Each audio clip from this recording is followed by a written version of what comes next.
Greetings, fellow travelers, and welcome to the Way of the Showman, where we view the world through the lens of showmanship. My name is Captain Frodo, and I will be your host and your guide along the way. Today we continue the second half of my conversation with Menno van Dyke, the artistic director of Circusstad Festival in the Netherlands, in Rotterdam. Excellent festival if you want to have your finger on the pulse of what's happening, particularly in the contemporary scene. But as you will hear today, when we talk a little bit about Menno's beginnings, he really has had a finger in the more traditional end of the spectrum, and he also has a lot of knowledge now over these last many years of being the artistic director of this festival. And I have really, really enjoyed. I've had the pleasure of being to the festival twice, and it is just such a beautifully curated thing. And that was one of the things that we didn't get to talk about today. So there will be a whole episode about the links between curating circus films and going into curating shows in your imagination when you're a kid, and into curating a whole festival, which not just with acts, but so this is a topic that we didn't quite get to talk about, but something that is super interesting to me, and this intersection between the traditional and the more contemporary.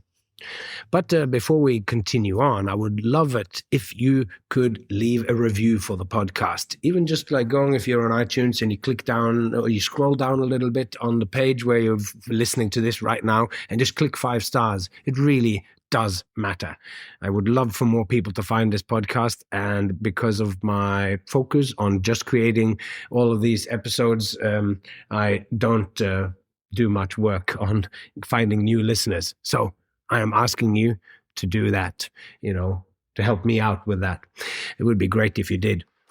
And I'm really, the end of this episode, you will hear me and we're saying, oh, we should talk about this and we should talk about that. That was, I think technically that was sort of after we had finished the conversation, but some of that stuff was so good in us talking about what we should talk about. I thought it would serve as a really good introduction to both how Menno and I have very difficult with actually hanging up on each other, and also with the span of our ideas. So the last sort of 7 or 10 minutes, you get these little nuggets of things that I would like to explore. And if any of those things piques your imagination, or anything else for that matter, then please send me an email on thewayoftheshowman@gmail.com, or just click like and subscribe on Instagram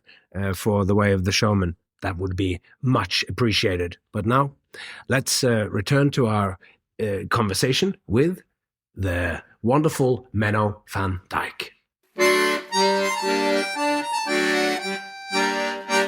Let's talk a little bit about how you actually got into the industry and started to create your own acts. Because you first had a solo act, and then you developed the act that when I met you. So maybe talk a little bit about that journey of being a juggler in a circus.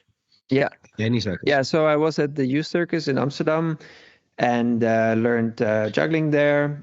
And then I did my high school, and I started looking into joining a circus school, because it was clear for me already for a long time that I wanted to make circus my profession and that I wanted to be a circus artist.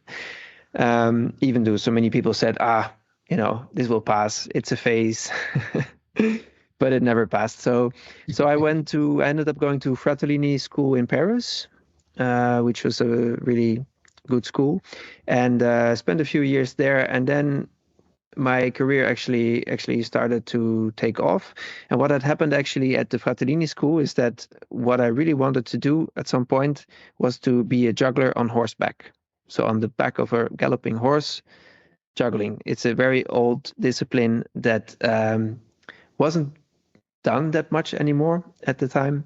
So my thought was, that will be quite new and original. I mean, not new, but it would be like I wouldn't be one of the many juggling acts. I would have something a little bit different.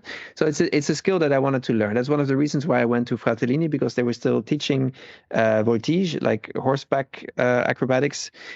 So I did learn this in the school. I was able to stand on the galloping horse and juggle 5 clubs. I performed this in the school performance, but then I was coming out of school, and of course, I didn't have a horse.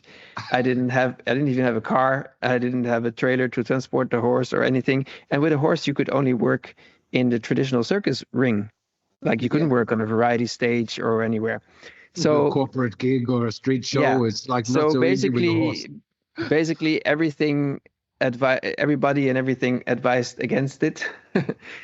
So I built a juggling act, a solo juggling act that I had been performing already since the age of 10 or something in the youth circus, and I had always had these acts. But then I built a new juggling act, and with that, my career took off quite fast. I got the opportunity to perform at a youth festival in Monte Carlo. So it's after the big circus festival.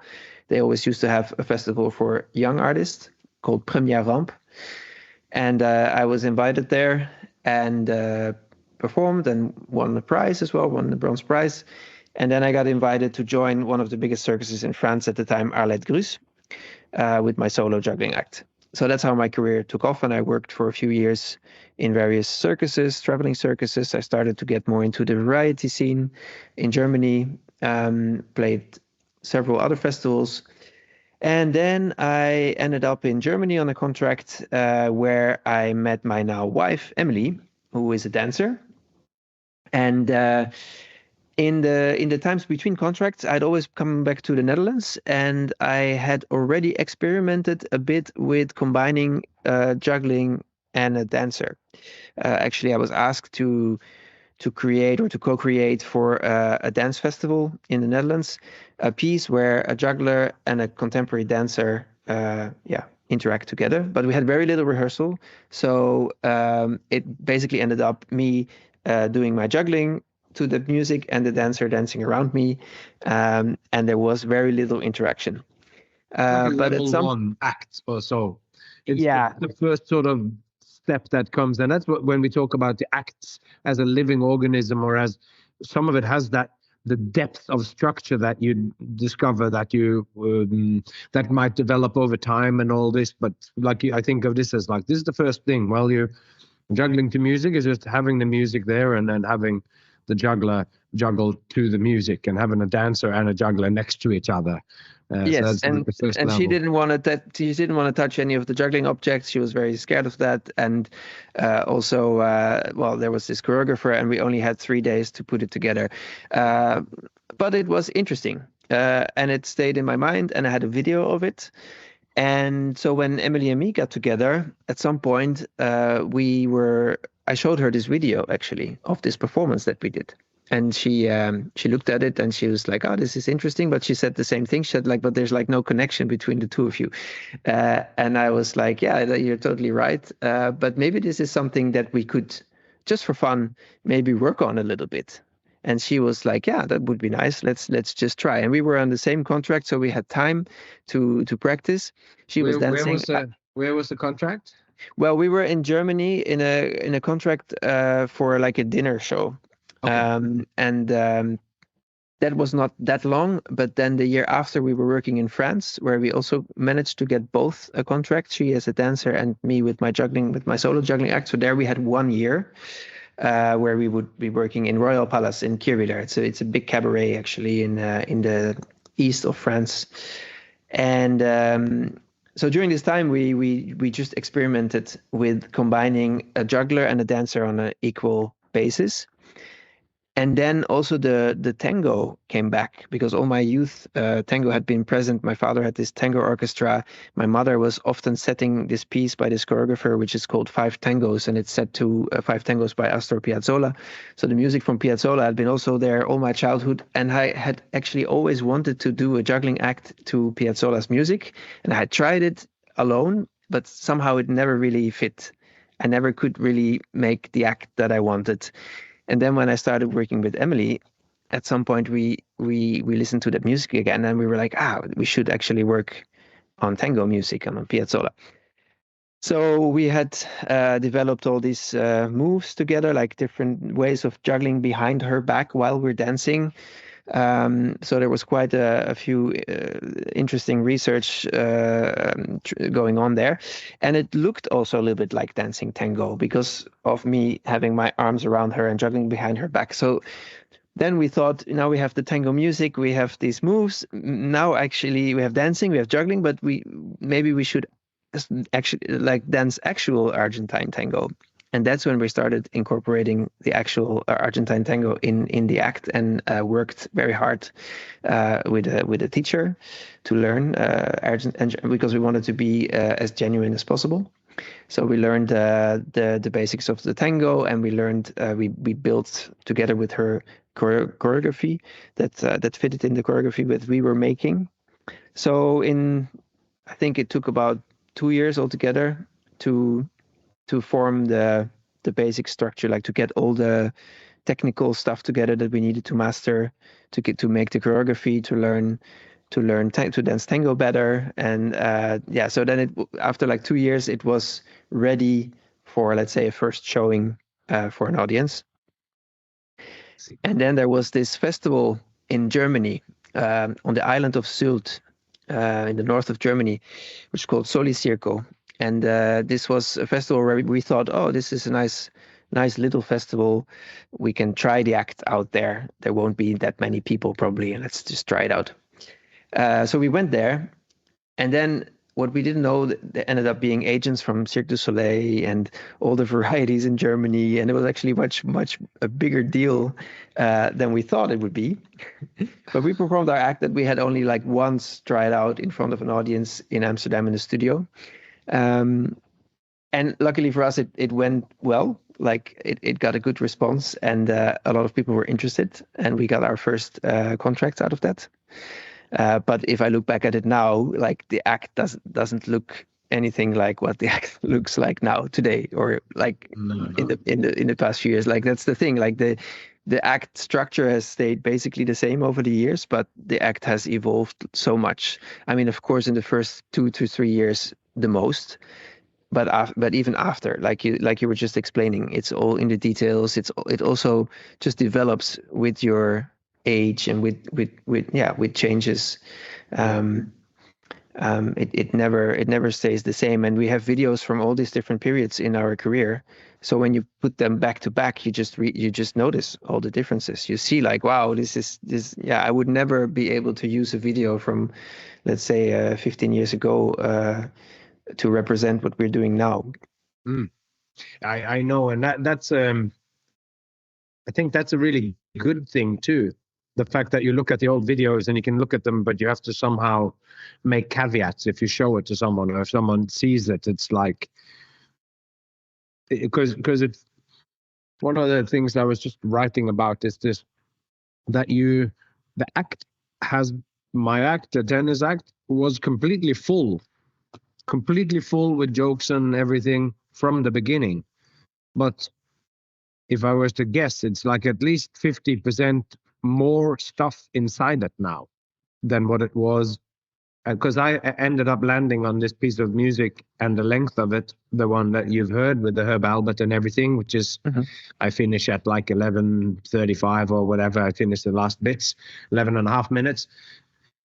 And so I had this limitation of the music being the same, of the length of it. So the only thing you could do was to layer and put stuff on top of it inside. And I think this was a really healthy and important part of my development of the act, that I couldn't make it just, here's one thing, here's another one. It's that you were caught with a length of time, so you had to think structurally and layer things so that more things were going on at the same time.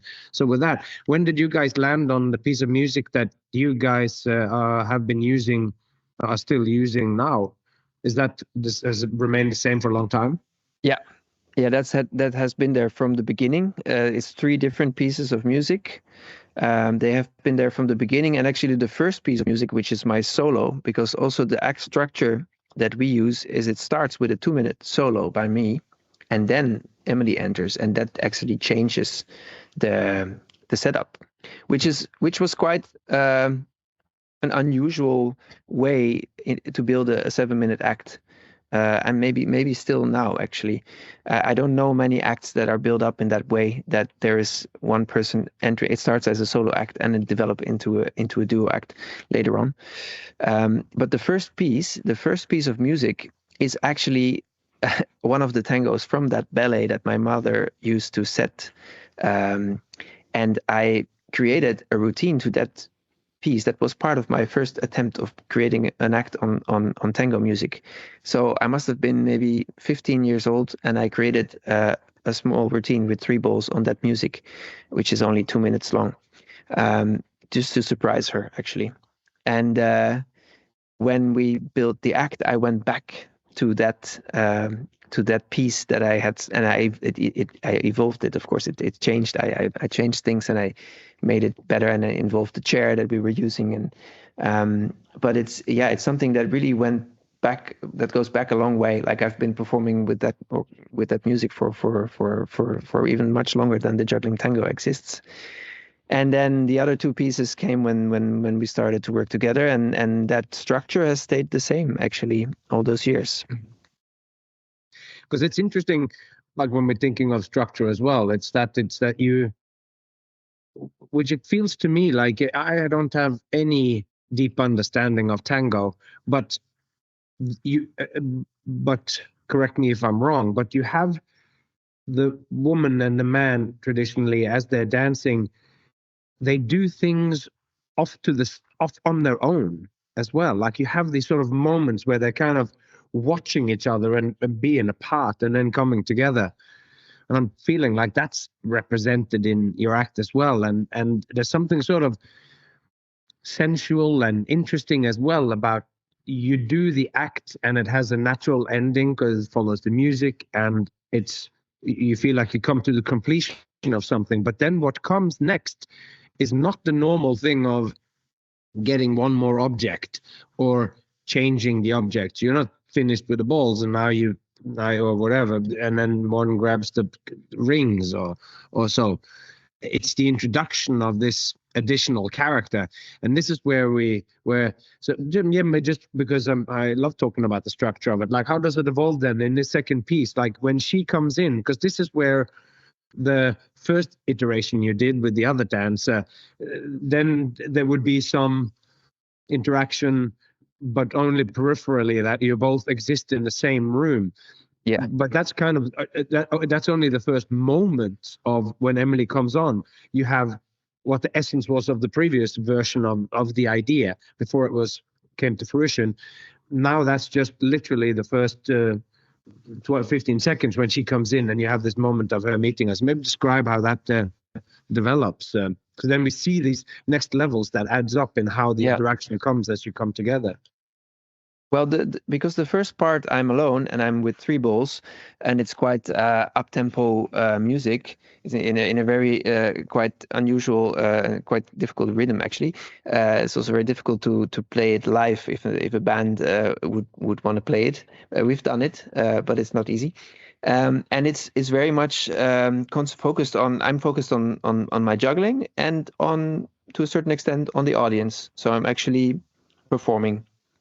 And then when Emily walks in, it's like there is it becomes a triangle, because I'm not 100% focused anymore on just the juggling and the audience, but suddenly I'm also having to have my focus and my eyes to Emily, because it's actually a lot about eye contact. And this was one of the biggest challenges, because a juggler has to always watch. Of course, when you're juggling, it's essential that you watch what you're doing.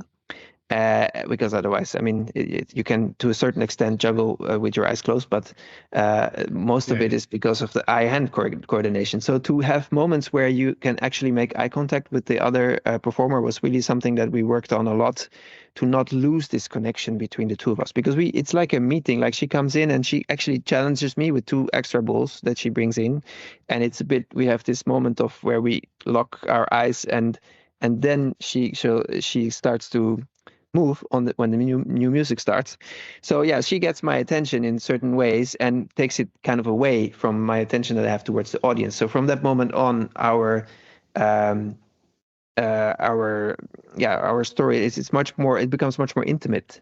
The audience is watching, but we have much fewer direct interactions with the audience from that point on.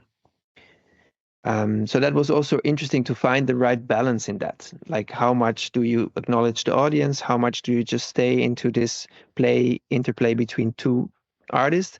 How long can I juggle without having a moment where we stop, where we do have an interaction together, so that it doesn't become me juggling and her dancing around me?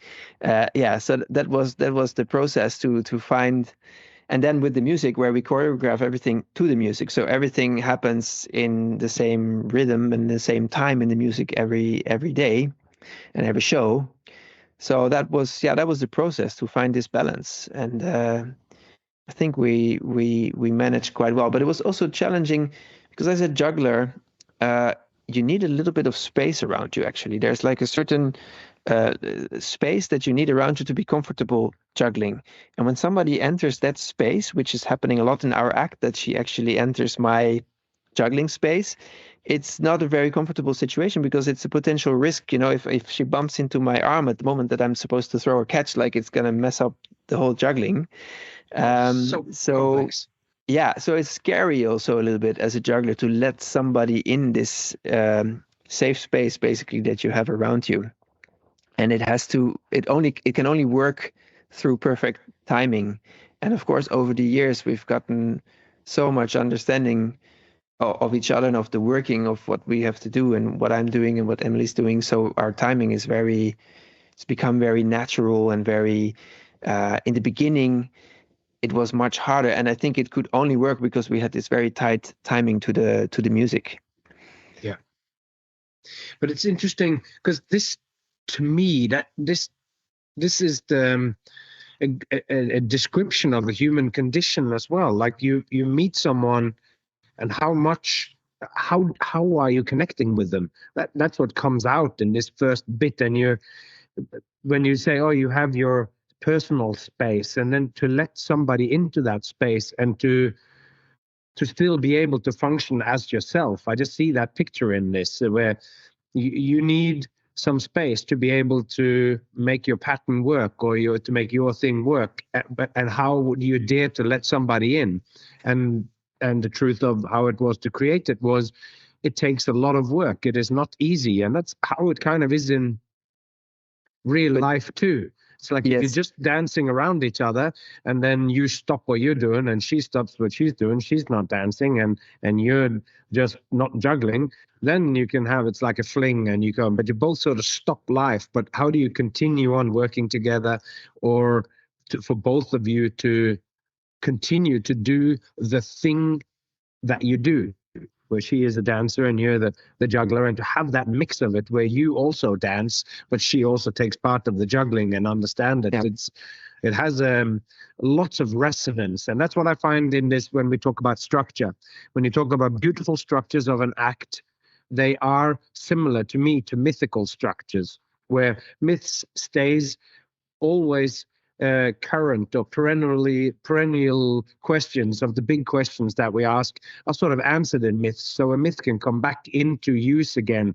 A Greek myth continues to seem interesting or have something specific to tell us or whatever. And that's because I like to think about fairy tales and myths, and I like those kinds of story structures. And I've thought about it since I was in school in childhood, when I spent a whole year writing about the northern myths, Odin and Thor and all this. So that's sort of in my DNA a little bit. And I see that in these structures that you are describing now, that I immediately, when I'm watching acts, more abstract circus acts too, it's patterns like this that I also see, where you have, is it a comedy, is it a tragedy, and these big, broad outlines. But this encounter on what it means to work together, I see that so well in this second section of your act as well.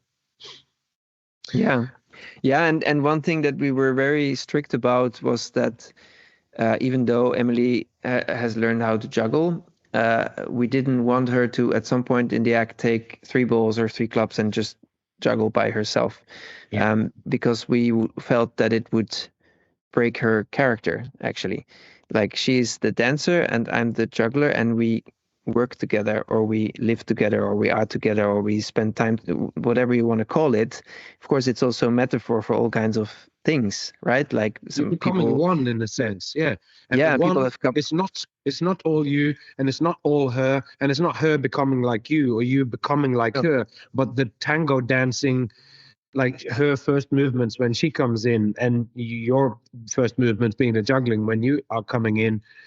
The thing that you find, and what's so great about it, is that it is that third thing. It is a genuine encounter.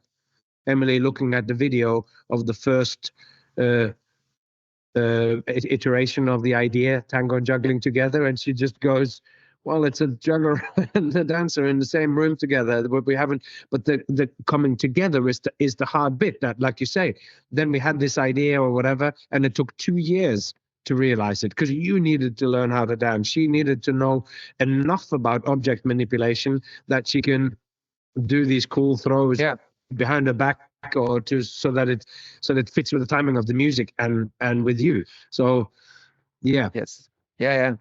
No, definitely. And it's also about compromising, right? Like she is involved in the juggling, in like you explained just now, and I am involved in the dancing. We dance together, but it's yeah, it's taking a step towards the other in both ways, right? And then finding a common ground.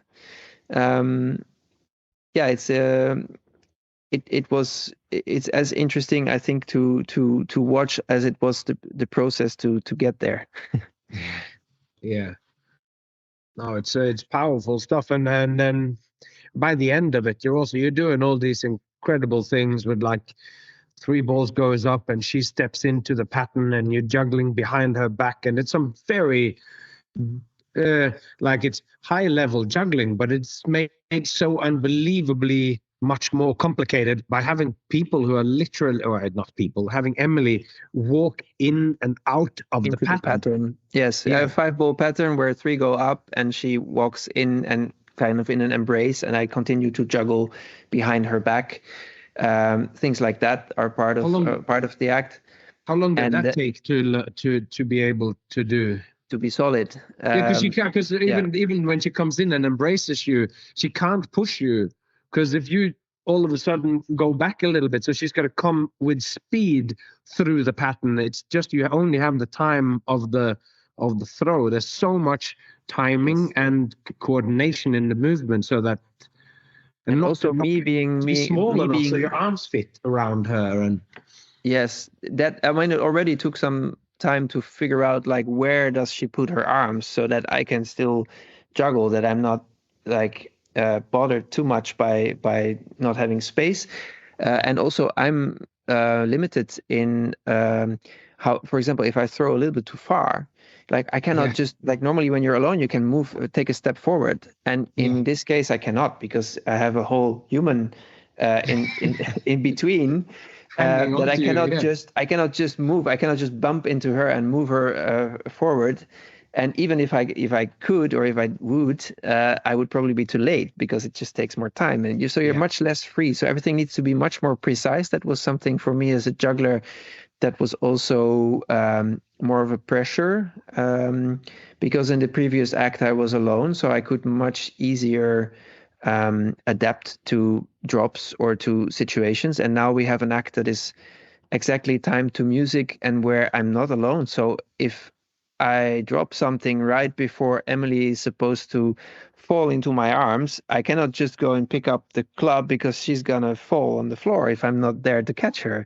So I need to make these choices in a split second. Like, am I going to pick it up? Do I have time, or do I first catch Emily and then we go on and then we see about it later? So also during the first few years of performing, all the possible, well, situations have occurred And we've always had taken time to think about it later and say like, okay, if this happens ever again, how do we continue from there? And of course, also now with the years, like I said, we understand each other so well, and we feel each other so well on stage that it becomes so much more natural. So, but still, it still happens actually from time to time that things happen that never happened before. It still happens. It's not like everything has happened, but a lot of things have happened, and it's a sport to be able to continue, because the act is also built in this way that everything, even though it's complex and difficult to do, but it all feels very natural and as if it just had to be like that. And also because it fits with the music, and it just all happens, and we just dance and juggle, and it's all in harmony, let's say. But of course, as any juggler, sometimes things drop or unexpected things happened. And then you have to deal with that, and that is much more complex when you're in an act like that. Already, when you have a timed act to music, it's difficult, but when you have a second person and a choreography that is also dependent on you, it's harder, because we also have the situation that sometimes I drop something, but it is maybe better for Emily to pick it up because she needs it like 2 seconds later. She needs that ball. So that means that you have to think ahead. And anticipate the upcoming choreography. Totally. And this is so interesting because, for one, it's when most people, why they also fear to create an act and to create a juggling act to music where everything is the same, even as a one person doing an act to music.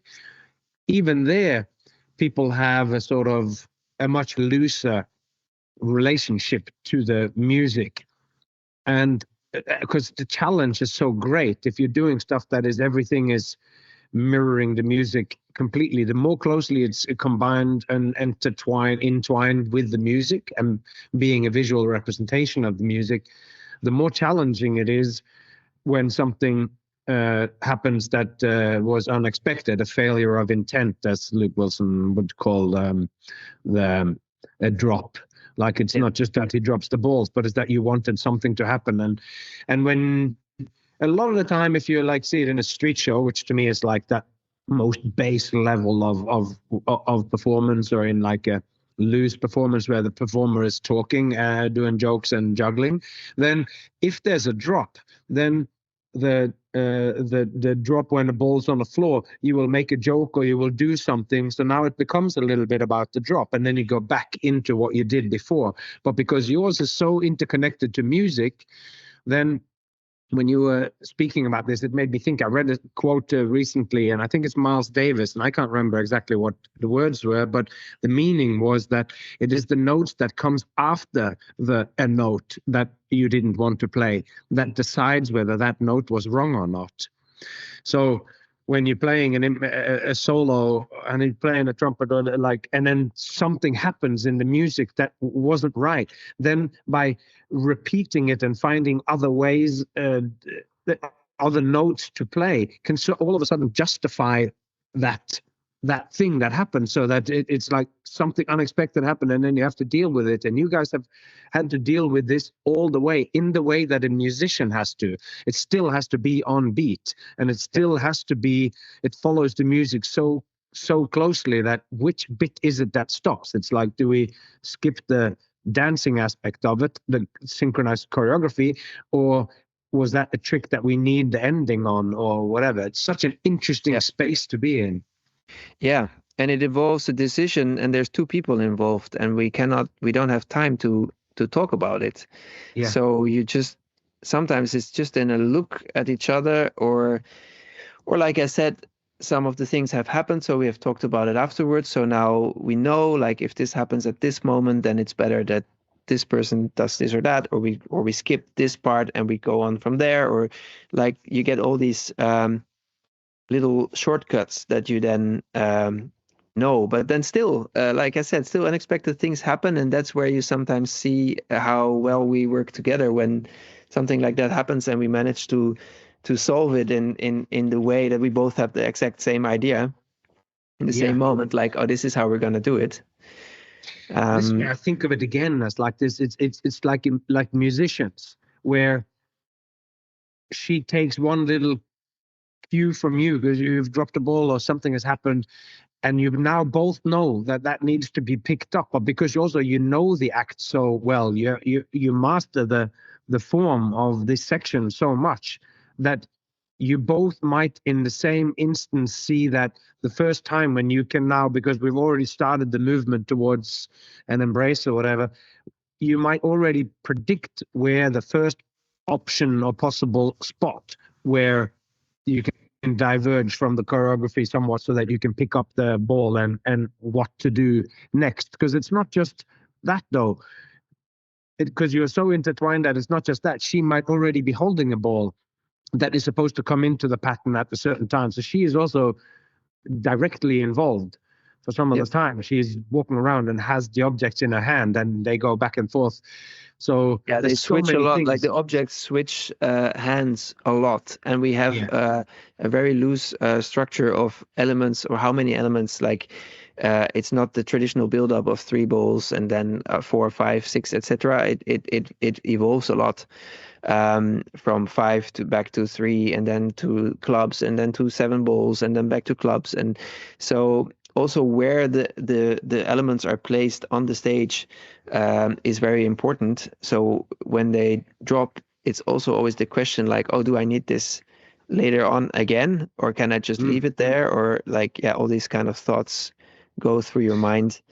Do you have spare balls in some, because you have these little black you don't notice them unless you think about it, but these small incognito foldable IKEA boxes or whatever, that's placed at hidden spots around. We wanted something very low key, something that would not attract the attention, but you don't notice it. You notice the chair, but apart from that, it's sort of like there's nothing here. The chair is a character. The chair is a character in the act, actually, because it's so used all through the act, and it's actually quite central in the beginning already.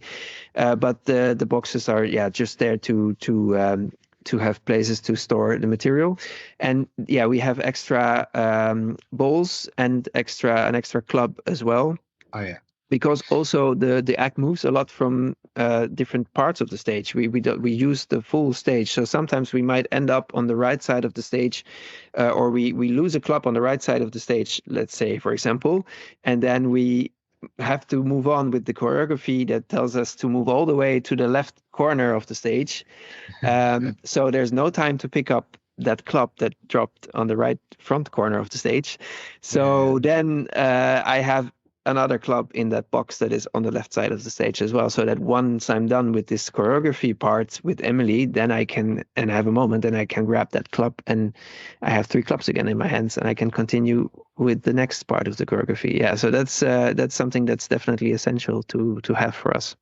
It's also because I think of that too, like the physical objects that you have in a juggling act. If you think about it as a I talk about how when you first start a street show, you need to get the attention, and you can do it by popping a paper bag or screaming or putting something on fire or whatever. But if you're doing a long act, you do something amazing in the beginning, but then you need to somehow create an interest so people sort of lean in and go, oh, I want to see, where's this going? And on a very small kind of level, that is what happens when you see juggling objects on the stage. If you're in a traditional juggling act, it comes in and there's 5 clubs hanging along the table, and there are an undefined, you see the rings, you don't know how many there are, but once they take the rings, if there are some left, you kind of go, I'm sure in a minute he's going to juggle the rest of those or something. So that's also the thing with the fact that balls are kind of hidden as well, and that you juggle your 3 balls, but then when she comes in and brings new elements, that also there is now there's all this new potential. Like it's making you look at the future now. Like you're drawing, at least when you look at it like we've been talking about, look at an act. As soon as she comes in and she got 2 balls, you go, even if you don't think of it, like you just think of it as a traditional act, if she was out there like the real traditional act where there's a woman who hands all the props to the juggler. Yeah. You would think this is like still has this hint of the traditional juggling act where the woman then comes out and here are two more balls for you to juggle. So you still have that sort of feeling that that's going to happen. But of course, that is not quite what actually happens. And it takes a long time before you juggle five or like that's not the point of this act. So it has this sort of nod back to the future, but she is an active and integral part of it. And when she takes the stage, it is also clear that she is not just standing there assistant. Yeah, no, we really wanted to stay clear from that, but I think I realize now, listening to you talking about it, that moment when Emily enters the stage and she shows the two balls. She doesn't hand me the balls, but she shows me these two balls. It is a bit the like a little nod actually to that position of the assistant that brings in the extra material. Which I love. From that moment on, then we go into something totally different. Yeah, but that's also what's great. That's what it feels like. Why I'm talking about like these levels where you go in and then you see it in an instance. There's a female coming onto the stage and she shows the balls, and now you somehow. I mean, people. We're also overanalyzing it because we see it so much or whatever.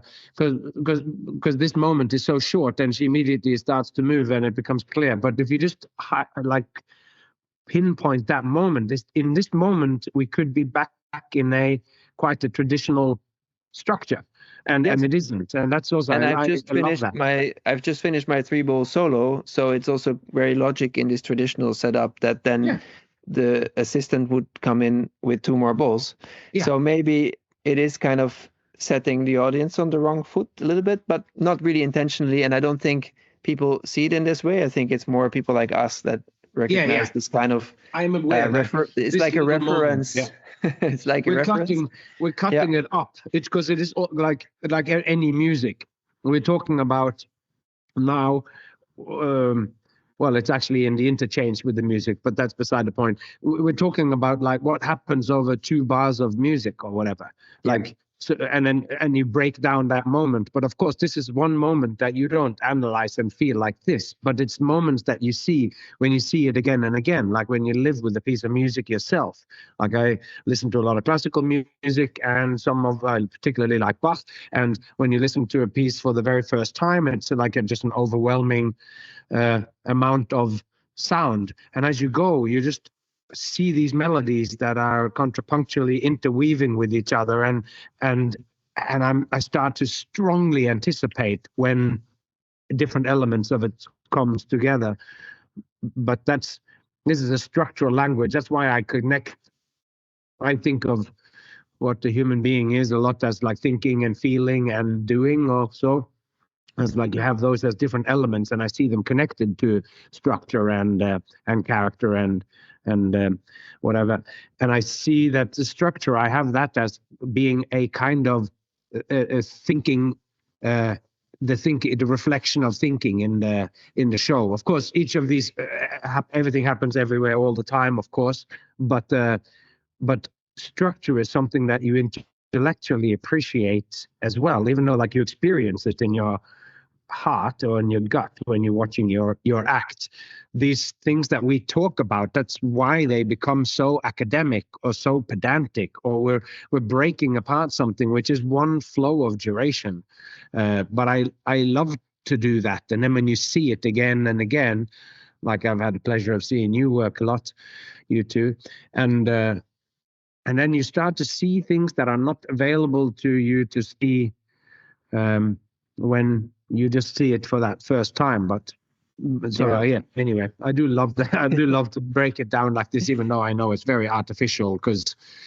But it just is that flash of where you think, oh, I know where this is going, and then in the next second you don't like it, and that's a wonderful thing.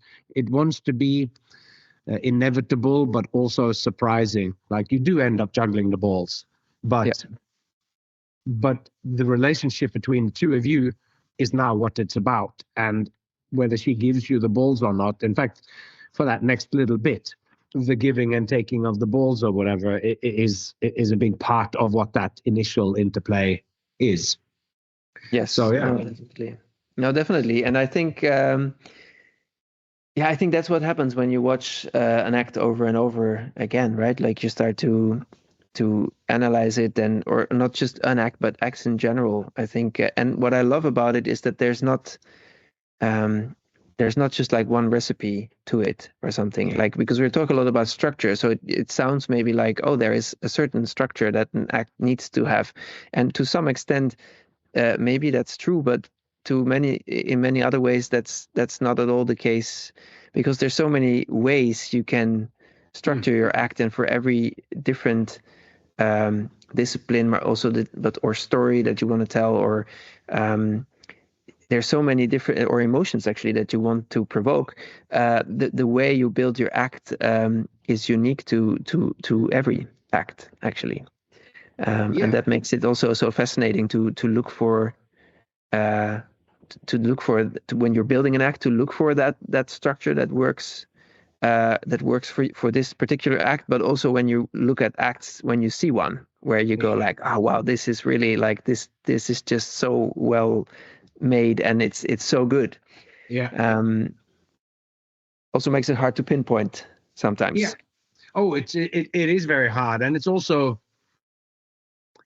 although I think Bach actually sat down and had a very mathematical mind of how he had the notes and stuff intertwining, and I know that he deliberately made, like in some of his pieces of music, he's got letters so that he uses the note as letters, so that it actually spells out things for people or whatever.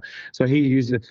But a lot of us, when we create stuff, don't sit down and make this analysis of what we want to do. Like, you might have an overall idea. Like, I just saw somebody talk about Stanley Kubrick, who had a particular love and fascination for structures of his movies, and how he was interested in, for one, doing different movies about completely different topics, but also having movies that are structurally different as well. And he was talking about the structure of Clockwork Orange, which has this, where the peak of the story is kind of in the middle, where he beats up the homeless guy, and then he has all these, and then breaks down, and the middle comes, and then he starts to meet all of them on the way back out again, and interacts with them in the same kind of order as well. And so very different from this sort of classic thing of, you meet the hero, and then here's the challenge, the monster or whatever, and then there's some things, and they steal a lady, or they do whatever it is, and then in the end he has to face the monster, which is another sort of structure or so. But it's just so each story is its own unique telling of that. But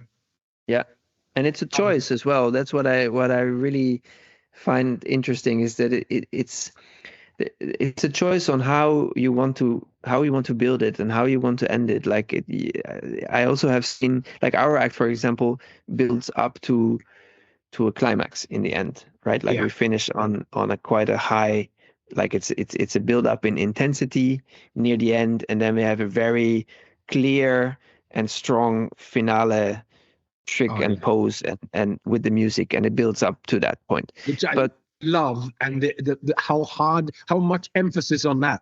We do a very high throw. It's like quarter, or I don't know, 5. There's a big high throw. You catch her as she drops into your arm in the sort of tango thing, and then you catch the club afterwards. And it's the final thing, and it's the final beat of the music. And I always thought it's such a ballsy move to do, because there's so much emphasis and all of that on that last catch. Like, you want it so bad as an audience too, that all of that comes together. It's the culmination of the dance, the culmination of the trick, and just have that catch with the club there. It's just so unbelievably satisfying when that happens. And it gives you this rush, because you feel like this was the completion of the structure. You'd promised all these things, and then you can't move because you're holding her, and then grab it. Such a strong final sort of image. Yes, it works really, really well. And of course it's a risk, because if you drop the last one, it's still a strong image, but it's not exactly the same, of course. And actually, in the very, very beginning, at that very first festival that we did in Germany, we had another part after that. Oh, Like I told you, we had created the act and we had almost never performed it, and we had thought that it would be nice to finish off the story, that we would finish in this pose, and then we had another music come on, and then I would get rid of all the juggling clubs and we would just dance tango together. And it was quite an upbeat dance that also kind of build up to a climax. But when we performed it for just, I think it was in the show, just, I don't know, I think less than 6 or 7 shows. Everybody just kept on telling us, you cannot beat that moment, that last final catch with the music. Anything you do after that is gonna be it's gonna bring it down. And it wasn't I don't know, it was too long and maybe not poetic enough or something to build it into a poetic ending. And I mean, I'm sure it was the right decision to cut it and to not use that part. Yeah. Well, it's a wonderful, great to hear that as well of things that, because it's so true. You sit down and you have your structure that's there on paper. I'm making a new act now, and I think I know this is what the end is going to be, and you're going to do this or whatever. And then sometimes the audience just tells you that this bit is insignificant, or this bit is actually what's most fun, or whatever. And then you need to listen to that. But if we were talking about the structure of the act, then you go, there's that huge ending, and then now we literally dance off together or whatever. That makes complete sense as a structure. But then the audience tells you, which is what happened in myths and in fairy tales, which was an oral tradition. If there was a bit of the story that was boring, over the retelling of it, that stuff would disappear, which is why you end up with these very famously, so not strong characterizations. The people's are like, it's just action. So it's particular patterns of behaving or whatever. So here now we talk about it, and then it makes total sense that you have this moment together. But somehow in the whole, you can't beat the final move there. No, we thought it would make sense for the storyline. I mean, but in the same time, maybe it's also just nicer to kind of leave it in the middle, like that it's not me giving up juggling for dancing with her. Maybe that was, I think that's actually, it's also better maybe to not end the story in that way. I mean, we still stay both in our own field and collaborating together, and I think that's also the better choice, even story wise. But the main reason at that time to cut it was because it was just not topping the ending before. We had basically 2 endings, and the second ending was not as strong as the first ending. And then later, when we built our outdoor show, because we performed for many years in circus rings and variety stages and all kinds of different performances. But then we also got approached by a big outdoor festival in Germany, in Hanover, Kleines Fest, and we built a 20-minute version of Juggling Tango, especially for that festival. And then we took some of the elements that we had cut from that dance and built another dance that we then put at the beginning of that show.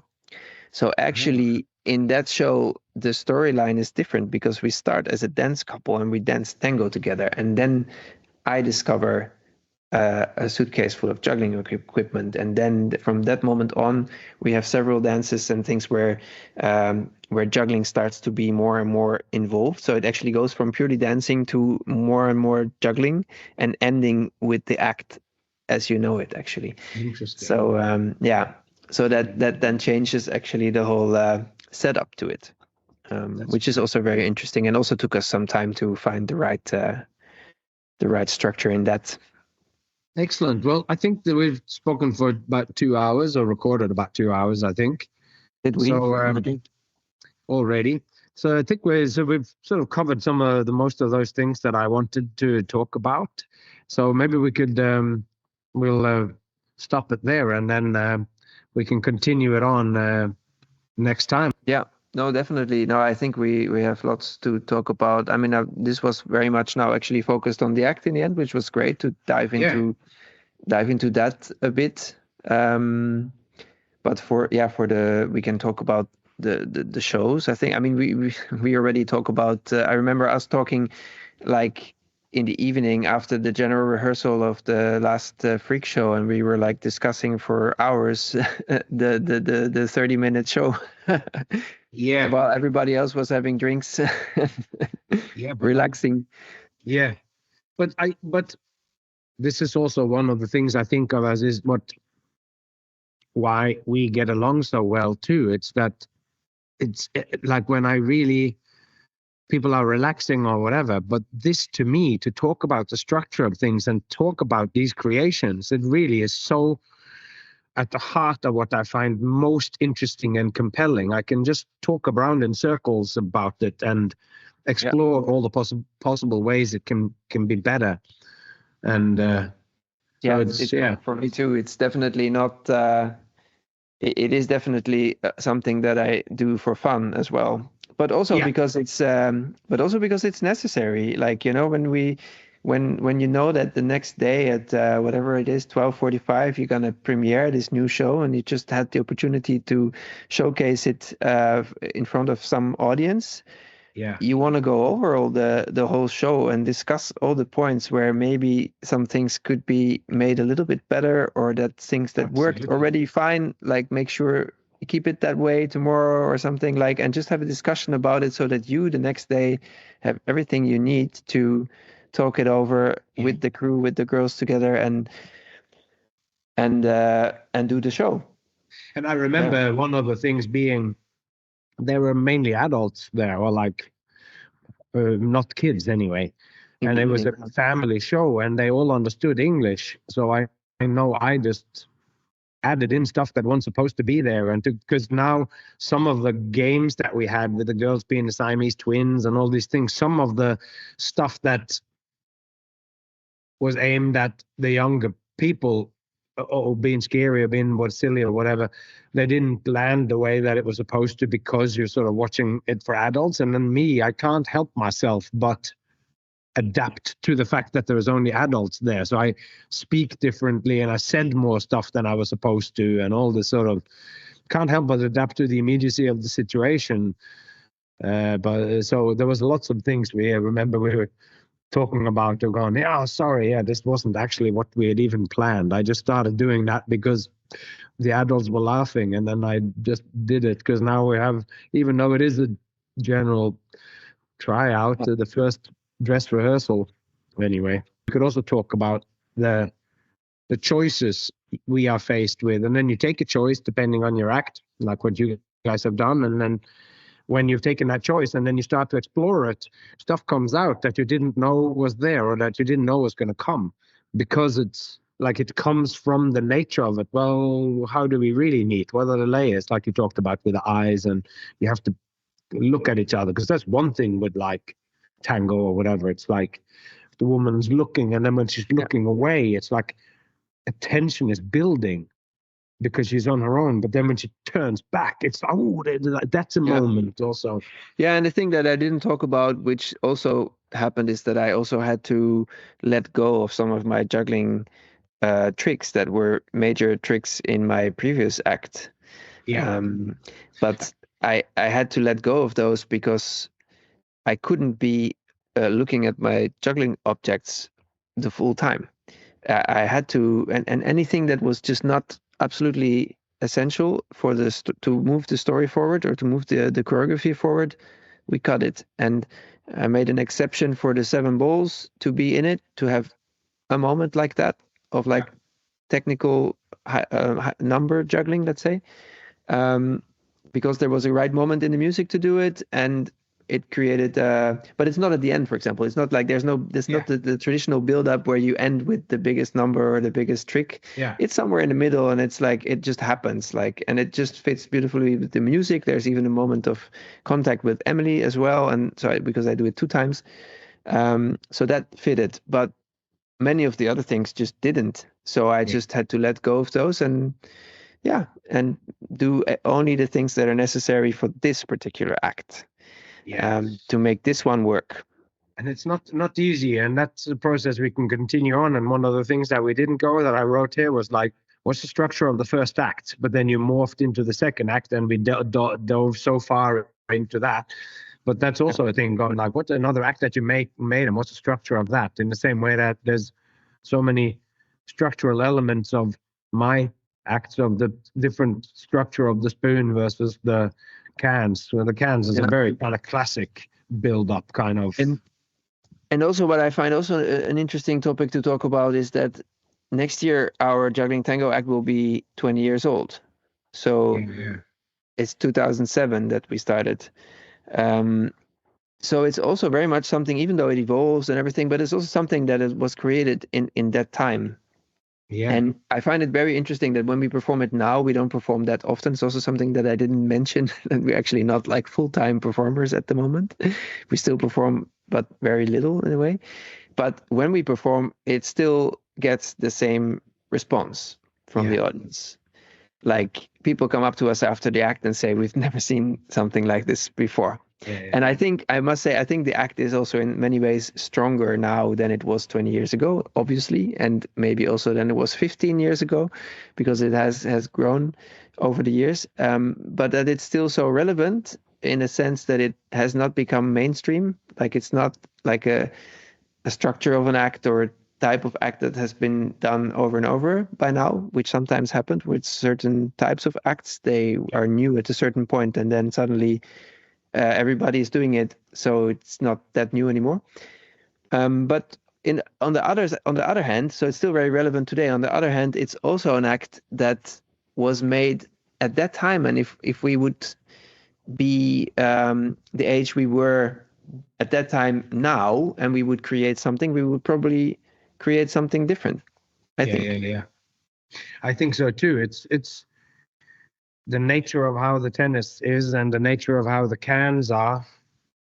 I was a younger man when I made the tennis than when I made the cans. And some of what in some sense, we could say that what I do in the cans is more indicative of the kind of stuff that I talk about in my acts now.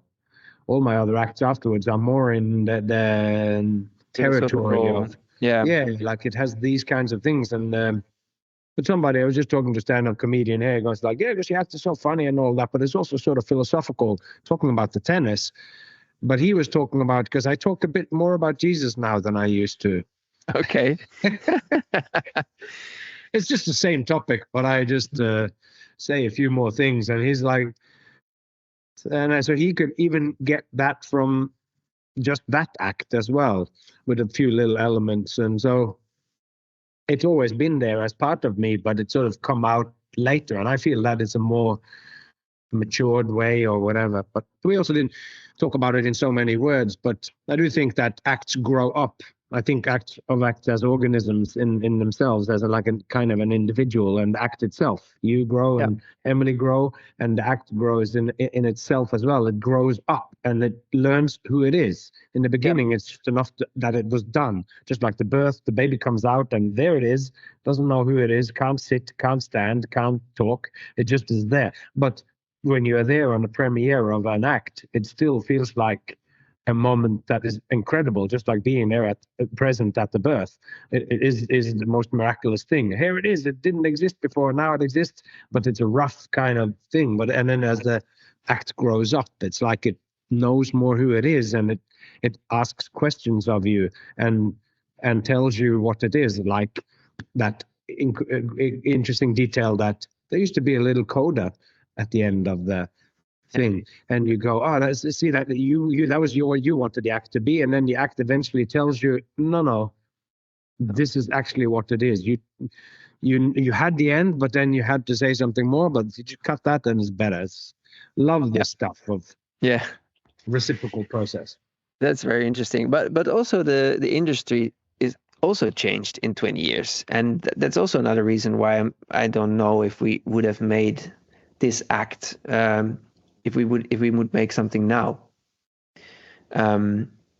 because it's just the industry is also shifting to different in different directions. And I think, certain sense, acts are also a product of their time, even though they can be timeless in the sense that they can go on for a long time and can still be relevant. But in the same time, I could also imagine that if I had started out now, that I would also be maybe more interesting or more interested to create maybe a longer show, or go more into theater or some contemporary work as well. Also because, I don't know, I think it's a different era also now.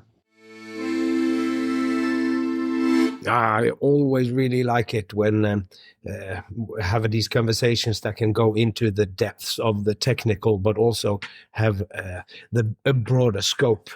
And one thing that came up here, of course, that we touched on was the relationship between Emily and between Menno in creating a number. And I would really like to talk to Emily as well here, because how do you translate dance if that's your medium, and how do you do an actual collaboration? Because that's what this is, a collaboration between dance and juggling too. It's like as weird as what it was in the beginning when they did the first operas, where you're going like, we're going to put text and music together with acting, and it's like we're combining plays and music, and this is that. And it's a very, very good example of it. And interesting, Emily has also created a wonderful, very well-researched project that has been going really well. Be Kind. It's shows takes circus and connects it to babies. And she's such a reflected and thoughtful person. So I would like to talk to her as well about this, and to hear from the other person, not with a juggling perspective, but from a dance perspective. We haven't had that on the podcast. So note to self, that sounds like a good idea to myself. But yeah, apart from that, I think we have covered almost everything. If you have any thoughts of something you wanted to say to me or anything else, then send me an email on thewayoftheshowman@gmail.com. And until next time, take care of yourself and those you love, and I hope to see you along the way.